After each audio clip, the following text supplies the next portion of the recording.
नैतिक अक्षरा से रोते हुए ये कहता है कि मुझे बिल्कुल भी अच्छा नहीं लगता आप रोते हो। उसके बाद नैतिक ये भी कहता है कि मैंने सिर्फ़ इतना ही चाहा था, जैसे आप मेरी पहली पसंद हो वैसे आपकी जो पहली पसंद हो मैं ही हूँ। लेकिन मेरी किस्मत ने ऐसा होने नहीं दिया और आप मुझसे पहले आपको ऋतुराज मिल गया और हो सकता है जिसे आप पसंद भी करती थी।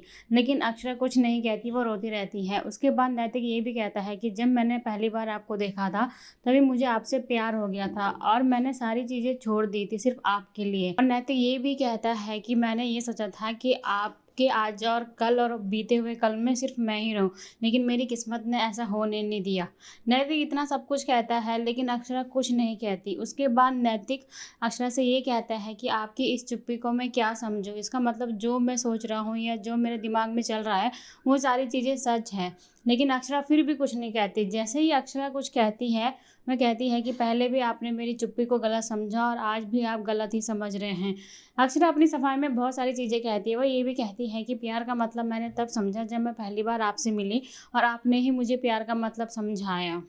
लेकिन जैसे ही अक्षरा पीछे मुड़ के देखती है तो नैतिक कमरे में नहीं होता है। जो अक्षरा बात कहती है नैतिक से, वो नैतिक ने कुछ भी नहीं सुना होता है और नैतिक बिना सुने पहले ही कमरे से जा चुका होता है। उसके बाद नैतिक जब हॉल से होते हुए बाहर जाता है तो ऋतुराज उसको देख लेता है। ऋतुराज उसके पास जाता है और उससे बात करने की कोशिश करता है, लेकिन नैतिक कहता है कि तुझे हर बात जाननी ज़रूरी है और तुझे मेरे और अक्षर जी के बीच में आने से कोई मतलब नहीं है। ऋतुराज कहता है कि मुझे ना पहले कोई मतलब था और ना मैं अभी तुम दोनों के बीच में आना चाहता हूँ, लेकिन जो बात मेरी वजह से हुई आज मैं उसको क्लियर करके ही रहूँगा। वह नैतिक का हाथ पकड़ के उसको उसी कमरे में ले जाता है जहाँ पे अक्षरा बैठ के रो रही होती है।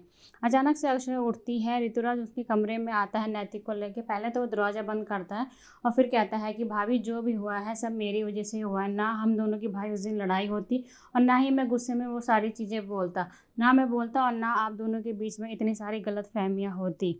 लेकिन अक्षरा कहती है कि किसने कहा कि आपकी वजह से हुआ है, आपकी वजह से कुछ